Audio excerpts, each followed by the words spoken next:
नाज़रीन अस्सलाम वालेकुम। ज़ेड न्यूज़ के ख़बरनामे में आपका इस्तकबाल है। मैं सलमान ख़ान। आगे बढ़ने से पहले सुर्खियों पर नज़र डालते हैं। दिल्ली असम्बली इंतखाबात के शेड्यूल का किया गया ऐलान। वोटिंग 5 फरवरी को और गिनती होगी 8 फरवरी को।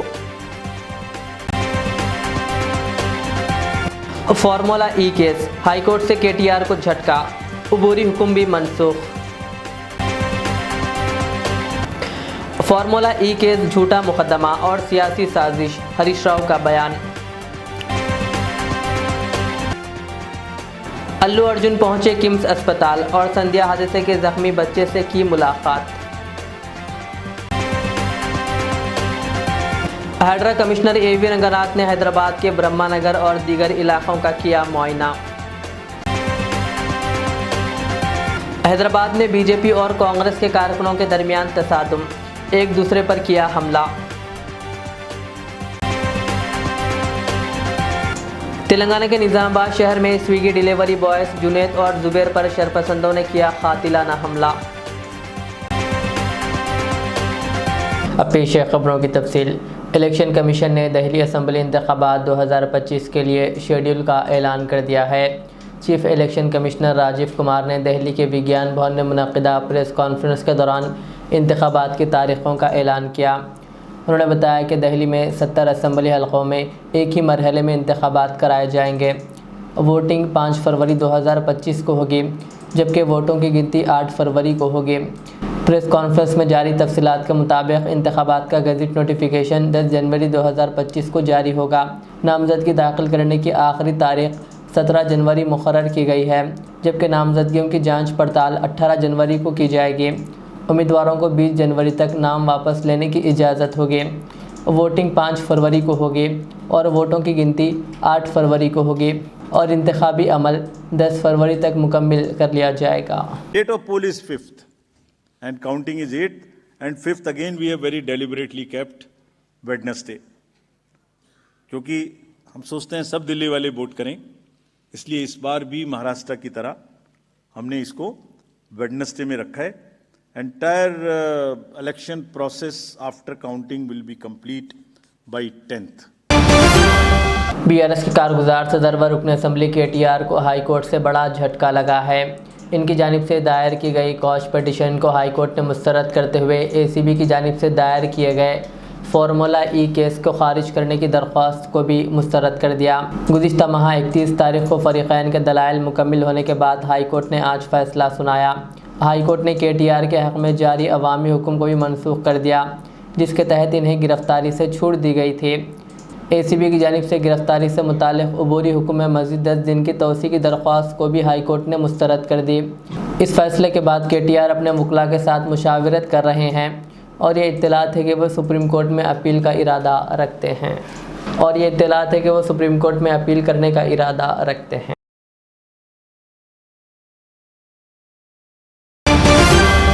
हैदराबाद के नामपल्ली में BJP दफ्तर के बाहर कांग्रेस और BJP कारकुनों के दरमियान लाठियों से झड़प हुई, जिससे माहौल कशीदा हो गया।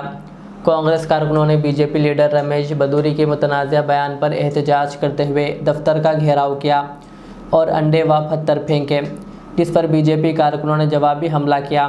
झड़प में BJP का एक कारकुन ज़ख्मी हुआ, जिसे फौरी तौर पर अस्पताल मुंतकिल किया गया। BJP लीडर रमेश बदूरी ने हालिया दिनों कांग्रेस लीडर प्रियंका गांधी पर मुतनाज़ा बयान दिया है। उन्होंने कहा था कि BJP इक़्तिदार में आई तो दिल्ली की सड़कों को प्रियंका गांधी के गालों जैसा बना देंगे। इस बयान पर कांग्रेस कारकुनों ने शदीद नाराज़गी ज़ाहिर की और हैदराबाद में एहतजाज किया।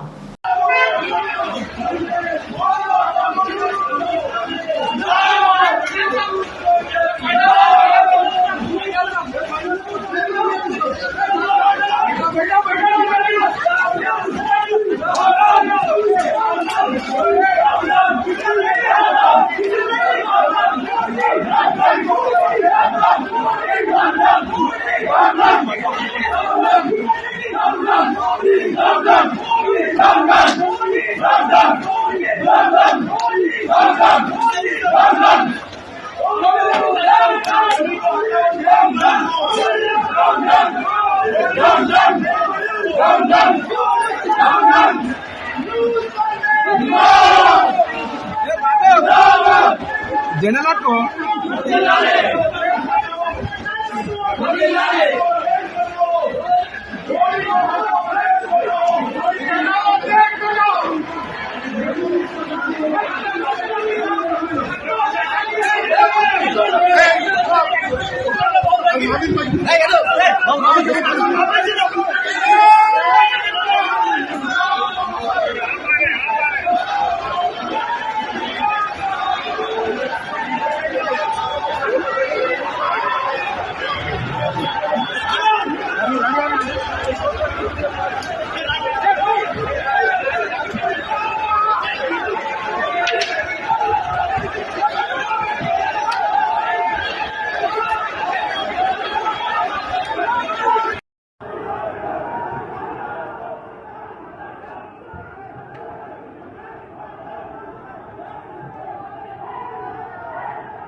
बीआरएस के रुकन असम्बली टी हरीश राव ने इल्ज़ाम आयद किया कि फार्मूला ई रेस केस एक झूठा मुकदमा है जो रेवंत रेड्डी हुकूमत की तरफ से इनहराफी सियासत के तहत दायर किया गया है। हरीश राव ने कहा कि वो इस केस के हवाले से क़ानूनी माहिरीन से मशवरा कर रहे हैं और आइंदा के इक़दाम पर गौर कर रहे हैं। उन्होंने कहा, हम चाहते हैं कि इस तरह के झूठे मुकदमात हमारे कायदीन के ख़िलाफ़ बनाए जाएंगे, हम इनका सामना करने के लिए तैयार है। हरीश राव ने जोर देकर कहा कि बीआरएस के लिए तेलंगाना और इसकी आवाम सबसे ज़्यादा अहम है। उन्होंने यह भी वाज़ेह किया कि हाई कोर्ट के हुक्म में क्या कहा गया कि इस केस में तहक़ीक़ात की जा सकती है, लेकिन ये नहीं कहा गया कि कोई बदउनवानी हुई है। हरीश राव ने कहा वो तहक़ीक़ात में मुकम्मल ताउन करेंगे। రాష్ట్ర ప్రజలకు తెలుసు, అందరికీ కూడా తెలుసు, రేవంత్ రెడ్డి గారి ప్రభుత్వం కేవలం డైవర్షన్ పాలిటిక్స్ లో భాగంగా కేటీఆర్ గారి పైన ఈ అక్రమ కేసు నమోదు చేయడం జరిగింది. ముఖ్యంగా రైతు బంధు విషయంలో వానకాలం రైతు బంధు ఎగ్గొట్టి యాసంగి పంటకు కూడా చెప్పిన 15,000 కాకుండా కేవలం 6,000 రూపాయలు ఇస్తామని చెప్పి ప్రజల్లో తీవ్రమైన వ్యతిరేకతను ప్రభుత్వం ఎదుర్కొంటా ఉంది. ఏడాది పాలన తర్వాత అన్ని సర్వే రిపోర్ట్లలో కూడా ఈ ముఖ్యమంత్రి ఫెయిల్యూర్ సీఎం అని, ఈ ప్రభుత్వం ఫెయిల్ అయిందని చెప్పి ఈ రాష్ట్రంలో వచ్చిన అన్ని సర్వే రిపోర్ట్లు కూడా తెలియజేస్తా ఉన్నాయి. సో ఈ క్రమంలో మా అక్రమ కేసు పెట్టి ప్రజల యొక్క దృష్టిని మరల్చాలని ఒక డైవర్షన్ పాలిటిక్స్ కు రేవంత్ రెడ్డి గారు పాల్పడతా ఉన్నారు. నువ్వు ప్రజలకు ఇచ్చిన 6 గ్యారెంటీలు అమలు చేసేదాకా నీ ప్రభుత్వాన్ని నిన్ను ఎట్టి పరిస్థితుల్లో వదిలిపెట్టం. రేవంత్ రెడ్డి అనుకుంటున్నాడు బ్లాక్ మెయిల్ రాజకీయాలతోనో అక్రమ కేసులతోనో అరెస్టులతోనో తన ప్రభుత్వం యొక్క తప్పిదాలను కప్పిపుచ్చుకుంటానో మమ్మల్ని మానసికంగా బలహీనపరుస్తానని అనుకుంటా ఉన్నాడు. కానీ మేము మరింత బలంగా పోరాటం తప్ప ఎట్టి పరిస్థితుల్లో నీ అక్రమాలను గాని నీ 6 గ్యారెంటీల అమలుపై నిన్ను ప్రశ్నించడాన్ని వదిలిపెట్టే ప్రశ్నే ఉత్పన్నం కాదు. तेलुगु अदाकार अल्लू अर्जुन ने हैदराबाद के बेगमपेट में वाक़ किम्स अस्पताल का दौरा किया, जहां उन्होंने संध्या थिएटर के अफसोसनाक हादसे में शदीद ज़ख्मी होने वाले बच्चे श्रीतेज से मुलाकात की। इस मौके पर सख्त पुलिस की सिक्योरिटी के इंतजाम किए गए थे। ये हादसा 4 दिसंबर 2024 को पुष्पा 2 फिल्म के प्रीमियर के दौरान पेश आया था, जिसमें एक खातून हलाक और इनका बेटा शदीद ज़ख्मी हो गया है।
లేడన్నా చెప్పడానికి లేదు కెమెరా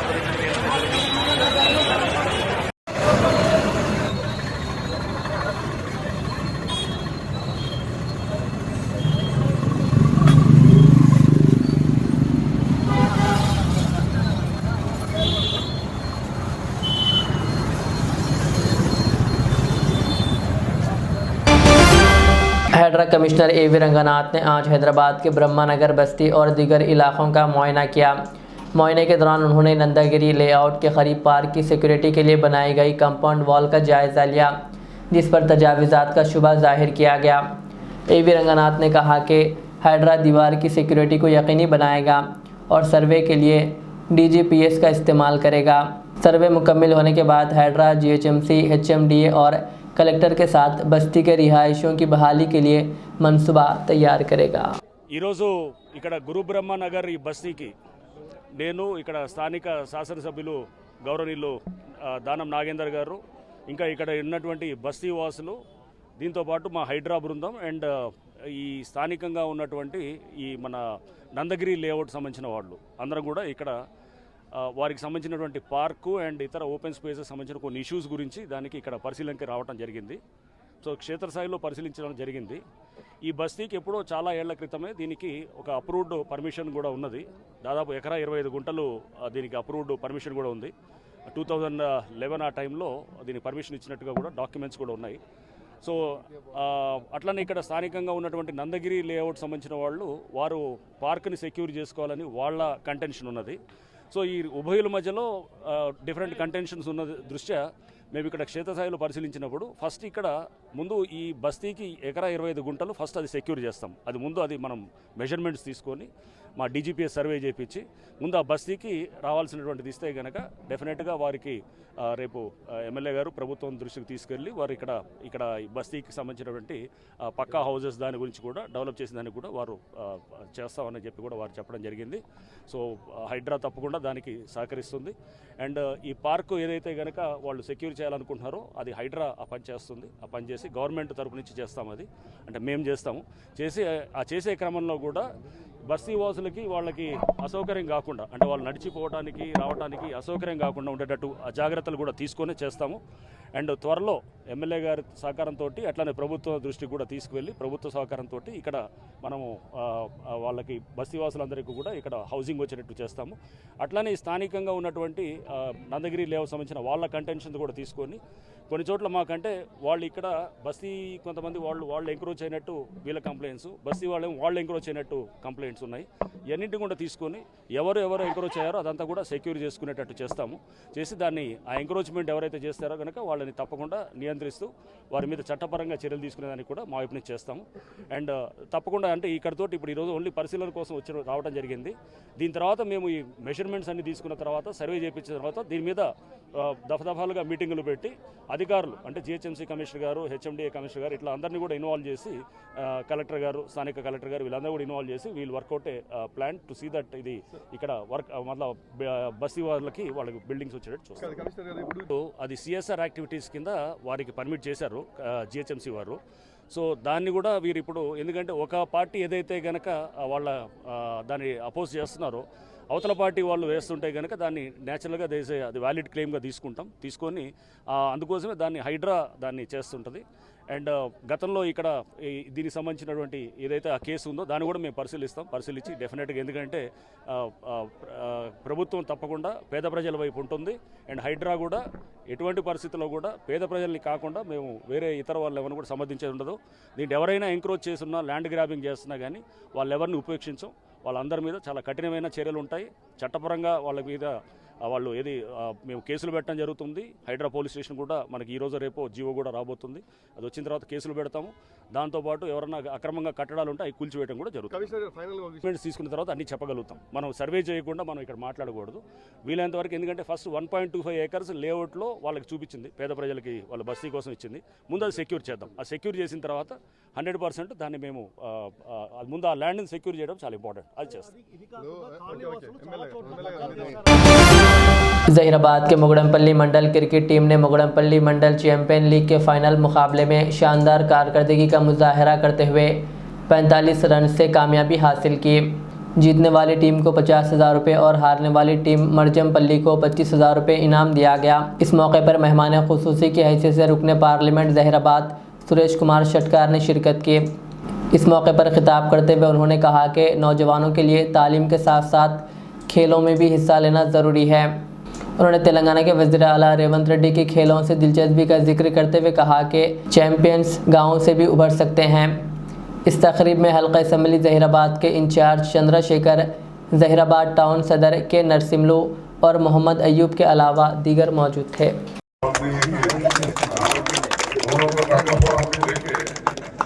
बहुत अच्छा बिल्डिंग था, अच्छा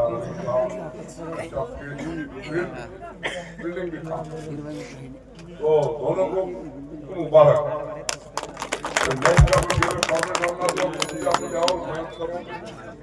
और मेहनत करके अगर आप चैंपियन बनो, हम पूरा आप लोग दुआ कर रहे हैं। तो ये जो स्पीड के साथ स्पोर्ट स्पीड के साथ आज हमारा गवर्नमेंट कंडक्ट करे तो खुशी की बात है। इसके साथ साथ आप इंडिया में कई मैचों में क्रिकेट नहीं खेल रहे, क्रिकेट के बिना दूसरा खेल रहे हो गया हमारा। क्रिकेट के साथ साथ दूसरे गेम भी खेलो, फुटबॉल खेलो, वॉलीबॉल खेलो, हॉकी खेलो, बॉक्सिंग खेलो हमारे तो ये चीजों पे भी अपन ध्यान देना है। मैं देखो कौन सा टाटा को जाओ, कौन से गाँव को जाओ, बोली क्रिकेट क्रिकेट क्रिकेट। ठीक है भाई, अब 140 करोड़ का आबादी है, अब हर गेम खेलना चाहिए। क्रिकेट भी खेलना है, हॉकी खेलना है, फुटबॉल खेलना है, वॉलीबॉल खेलना है, कबड्डी खेलना है, जो भी है कोई। जो मतलब हमारा सीएम रेवंत रेड्डी साहब स्पोर्ट्स यूनिवर्सिटी लगा रहे हैं, इंटरनेशनल स्पोर्ट्स सिटी हमारे हैदराबाद। उन्होंने वो अच्छा फुटबॉल प्लेयर है, क्रिकेट प्लेयर नहीं होते लेकिन फुटबॉल प्लेयर है, तो उनका भी ख्वाहिश है तो अपने को स्पोर्ट्स यूनिवर्सिटी लगा के अपना तेलंगाना में जितने भी अपने टैलेंट है, जैसे नॉट ओनली क्रिकेट के साथ साथ जो गेम में आप लोगों का इंटरेस्ट है, रूरल एरिया से उनको आइडेंटिफाई करना, करके अच्छा ट्रेनिंग देना, ऐसा इंटरनेशनल लेवल में आप लोग पार्टिसिपेट करना, ओलंपिक लेवल में पार्टिसिपेट करने के लिए बहुत से जल्द अपना स्पोर्ट्स यूनिवर्सिटी भी ओपन होने वाला है। చాలా సంతోషం, ఎందుకంటే ఈ రోజుల్లో ఆలోచన గురించి తప్పలేదు. ఆగి మా ఆయన కూడా ఒక ఉత్సాహవంత యువకుడు మన రేవంత్ రెడ్డి గారు ముఖ్యమంత్రి గారు. మరి ప్రత్యేకంగా స్పోర్ట్స్ కూడా మరి వారు ప్రత్యేక శ్రద్ధ పెట్టి మరి అందరూ ప్రోత్సహించడానికి తెలంగాణ వస్తా ఉన్నాం. మనం అందరూ వారికి సహకరిద్దాం. దాంతో పాటు ఇంకా కూడా మీరు ఇన్ని 30 టీంలు మా జీతాన్ని ఏ టీంలు తప్పలేదు, కానీ అయినా కానీ ఇంకా కూడా కష్టపడండి. ఎందుకంటే మన ఇంటర్నేషనల్ క్రికెట్ లో కూడా महकमे एनिमल हस्बेंड्री के लाइफ स्टॉक के असिस्टेंट M.K. राजू को मुअत्तल कर दिया गया। तफसीलात के मुताबिक M.K. राजू जो गैर समाजी हरकतों में मुलविस पाए गए और उन्होंने एनिमल हस्बेंड्री के डायरेक्टर पर कई इल्ज़ामात आयद कर दिए, जिस पर महकमे ने कार्रवाई करते हुए M.K. राजू को मुअत्तल कर दिया और इनके खिलाफ तहकीकात जारी है। इस ज़िम्मन में Telangana veterinary assistant surgeon service association के सदर डॉक्टर M. रमेश बाबू ने इस वाक़े की सख्त मजम्मत की और कहा कि M.K. राजू पर मज़ीद सख्त कार्रवाई की जाए। इस मौके पर Telangana veterinary assistant surgeon service association के general secretary doctor G. Nagaiah, associate सदर M. श्रीधर रेड्डी और खाजिन M. श्रीधर और दीगर भी मौजूद थे। యానిమల్ హస్బెండరీ గౌరవ డైరెక్టర్ గారైన డాక్టర్ గోపి గారి మీద అనుచిత వ్యాఖ్యలు మరియు నిరాధారమైన ఆరోపణలు పూర్తిగా వెటర్నరీ అసిస్టెంట్ సర్వీస్ అసోసియేషన్ ప్రెసిడెంట్గా మరియు మా కార్యవర్గం పూర్తిగా ఈ యొక్క ఆరోపణల్ని ఖండిస్తున్నాం. గడిచిన 6 నెలలుగా ఈ డైరెక్టర్ గారు వచ్చిన దగ్గర నుంచి డిపార్ట్మెంట్లో చాలా ప్రశాంతమైన వాతావరణంలో మా పనులు మేము చేసుకుంటున్నాం. అలాగే ఇప్పుడు జూన్లో జరిగిన కౌన్సిలింగ్లో చాలా పారదర్శకంగా ఎటువంటి అవినీతికి తావు లేకుండా జరిగినాయి. ఏదైనా 1-2 ప్లేసుల్లో ఒకవేళ అసంతృప్తి గురి అయి ఉండొచ్చు, కానీ ఎటువంటి అవినీతికి తావు లేకుండా ఈ యొక్క ట్రాన్స్ఫర్లు అనేవి జరిగాయి. కావున ఈ యొక్క ఆరోపణల్ని ఏదైతే ఈ కనకరాజ్ అనే వ్యక్తి మా డిపార్ట్మెంట్లో పనిచేస్తూ డిపార్ట్మెంట్ వ్యతిరేక కార్యకలాపాలకు దిగుతూ ఈ డైరెక్టర్ గారిని సోషల్ మీడియా సపోర్ట్ తోటి ఈ విధంగా బేస్లెస్ ఆరోపణలు చేయడాన్ని మేము పూర్తిగా ఖండిస్తున్నాం. ఈ విషయంలో మేము గవర్నమెంట్ దృష్టికి కూడా తీసుకెళ్ళి మా డిపార్ట్మెంట్ మంచికి కృషి చేయాలని గవర్నమెంట్ని కూడా కోరుకుంటున్నాం. ఏదైతే ఆరోపణ చేసిన ఈ కనకరాజుని మరియు వారికి సపోర్ట్గా ఉన్న సోషల్ మీడియా ఓనర్స్ని కూడా చర్యలు తీసుకోవాలని గవర్నమెంట్ని కోరుతున్నాం. एक यूट्यूब चैनल में हमारा veterinary and animal husbandry department के ऊपर और हमारे रेस्पेक्टेड डायरेक्टर के ऊपर बेसलेस एलिगेशन लगा के एक वीडियो बनाए, उसमें ट्रांसफ़र में कुछ गफलत हुआ बोल के। पर जब से ये डायरेक्टर साहब हमारा डॉक्टर गोपी सर आए ना, एक 6 महीने से हमारा ये डिपार्टमेंट अच्छी तरह चल रहा है, सुकून से प्रशांत वातावरण में चल रहा है ये। और ये जो एलिगेशंस आए ये पूरे बेसलेस है। ये ट्रांसफर्स में 1-2 जगह पे लोगों को थोड़ा तकलीफ़ आते ही होंगे, 100 लोगों के बीच में 1-2 होते ही रहते, पर उसमें भी 1 पैसा का ट्रांजैक्शन नहीं हुआ, कुछ भी नहीं है। ये करप्शन का ये जो एलिगेशन है पूरा बेसलेस है। ये जो बेसलेस ये एलिगेशन करने वाले मिस्टर कनकराजू, इनको और इनके पीछे वालों को जो इसको सपोर्ट कर रहे हैं उसके ऊपर थोड़ा स्ट्रिक्ट एक्शन लेना बोल के हम गवर्नमेंट को रिप्रेजेंटेशन देने जा रहे हैं। एलिगेशन करने वालों को फुल स्ट्रिक्ट पनिशमेंट देना बोल के हम डिमांड कर रहे हैं। शहर हैदराबाद के घटके सर में कार में 2 अफराद जिंदा जल गए। इब्तदाई तौर पर इसे हादसा समझा गया, लेकिन तहकीकात में इंकशाफ हुआ कि दोनों आशिक और माशूक थे। पीर की शाम पेश है। इस वाक़े में मरने वालों की शनाख्त श्री राम और इसके माशूका के तौर पर की गई है, जिन्होंने मुबैना तौर पर कार के अंदर पेट्रोल डालकर ख़ुदकुशी कर ली। ज़राए के मुताबिक वो दोनों शादी के ख्वाहिशमंद थे, लेकिन एक रिश्तेदार की ब्लैकमेलिंग से परेशान थे। नौजवान ने मरने से पहले 3 सफ़हात का ख़ुदकुशी का नोट छोड़ा, जिसमें तफसीलात दर्ज थी। पुलिस इस सिलसिले में मज़ीद तहक़ीक़ात कर रही है। हैदराबाद के नामपल्ली गांधी भवन के पास उस वक्त कशीदगी देखी गई जब BJYM के कारकुनों ने गांधी भवन के घेराव की कोशिश की। इस मौके पर पुलिस ने कार्रवाई करते हुए कई BJYM के कारकुनों को हिरासत में ले लिया। इस वाक़े के बाद इलाके में कशीदगी बढ़ गई और पुलिस सूरत हाल पर गहरी नज़र रखी हुई है। यूथ कांग्रेस के वर्कर्स ने BJP के दफ्तर पर एहतजाज किया था, जिसके जवाब में BJYM के कारकुन तेलंगाना भवन में घुसने की कोशिश की।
रियासत तेलंगाना में मुसलमानों पर शरपसंदों की जानिब से हमलों के वाक़यात का सिलसिला जारी है।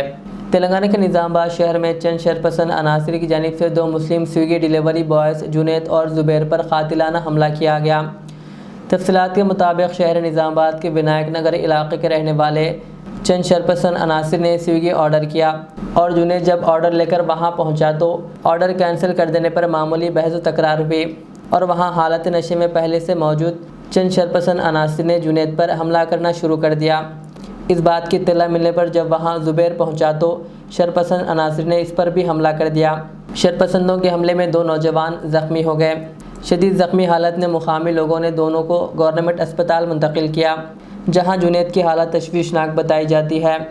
इत्तला मिलते ही निज़ामाबाद टाउन मजलिसी कायदीन के वफ्द ने गवर्नमेंट अस्पताल पहुंचकर हालात का जायज़ा लिया और जुनैद को बेहतर इलाज की गर्ज से खानगी अस्पताल रवाना करवाया। जुनैद की हालत तशवीशनाक होने की वजह से ICU में ज़ेर इलाज रखा गया है। इस अफसोसनाक वाक़े पर मजलिसी कायदीन ने निज़ामाबाद पुलिस के आला अहदेदारों से पुरजोर मुतालबा किया कि शरपसंद अनासिर के ख़िलाफ़ सख्त कार्रवाई की जाए और इन्हें फ़ौरी गिरफ़्तार किया जाए। तेलंगाना के वज़ीर सेहत दामोदर राज नरसिम्हा ने अवाम को चीन में फैले वायरस के सिलसिले में खौफज़दा ना होने का मशवरा दिया है। उन्होंने यकीन दिलाया कि हुकूमत किसी भी सूरत हाल से निपटने के लिए तैयार है। वज़ीर सेहत ने कहा कि रियासत दीगर रियासतों और मरकज़ी हुकाम के साथ मिलकर सूरत हाल पर गहरी नज़र रखी हुई है। उन्होंने तमाम ज़रूरी तिब्बी सहूलियात की दस्तियाबी का भी जिक्र किया। उन्होंने अवाम से भी अपील की कि सोशल मीडिया पर गैर तस्दीक शुदा मालूमात ना फैलाएँ, क्योंकि इससे गैर ज़रूरी खौफ पैदा हो सकता है। उन्होंने खबरदार किया कि हुकूमत अफवाहें फैलाने वालों के ख़िलाफ़ सख्त कार्रवाई करेगी। आखिर में सुर्खियाँ और एक बार। दिल्ली असम्बली इंतखाबात के शेड्यूल का किया गया ऐलान। वोटिंग 5 फरवरी को और गिनती होगी 8 फरवरी को। फार्मूला ई केस, हाईकोर्ट से KTR को झटका, अबूरी हुक्म भी मनसूख। फार्मूला ई केस झूठा मुकदमा और सियासी साजिश, हरीश राव का बयान। अल्लू अर्जुन पहुंचे किम्स अस्पताल और संध्या हादसे के जख्मी बच्चे से की मुलाकात। हाइड्रा कमिश्नर AV रंगनाथ ने हैदराबाद के ब्रह्मानगर और दीगर इलाकों का किया मुआयना। हैदराबाद में BJP और कांग्रेस के कारकुनों के दरमियान तसादुम, एक दूसरे पर किया हमला। तेलंगाना के निज़ामाबाद शहर में स्विगी डिलीवरी बॉयज जुनैद और जुबैर पर शरपसंदों ने किया कातिलाना हमला। ये थी आज की दिन भर की हमारी खबरें। मुझे इजाज़त दीजिए। हमारे चैनल को यूट्यूब पर सब्सक्राइब, फेसबुक पर लाइक शेयर ज़रूर करें। अल्लाह हाफ़िज़। Al Riyaz tours and travels, Najd Riyaz health care clinic, Mustafa Nagar, Falaknuma, Hyderabad. Air ticketing international और domestic, visa endorsement, immigration, passport दाखिल करने में ताउन, विजिट वीज़ा और उम्रा वीज़ा के लिए हमसे रब्त करें। वेस्टर्न यूनियन और मनीग्राम के साथ साथ दीगर सहूलियात भी मौजूद। Proprietor Mohammad Riyaz Ahmad, Al Riyaz tours and travels. खिदमत का मौका दें, आपका इत्मीनान हमारी कामयाबी। Modern trends readymade menswear collection पेश करते हैं आपके लिए आला अक़साम व मियारी मलबूसात। हमारे यहाँ formal, party wear, jeans, T shirt और ट्रैक पैंट्स के वसी वैरायटीज दस्तयाब है। इसके अलावा मर्दाना घड़ियाँ, सन ग्लासेस और मियारी जूतों का शानदार कलेक्शन भी। ऑर्डर्स पर इम्पोर्टेड अशिया भी हासिल की जा सकती है, तो देर किस बात की, आज ही चले आएँ। हमारा पता है मॉडर्न ट्रेंड्स, बीबी का चश्मा रोड, टिकलकुंडा, फलकनुमा, हैदराबाद। मज़ीद मालूमात और राब्ते के लिए प्रोपरेटर मोहम्मद इमाद अहमद से रब्ता करें। 995954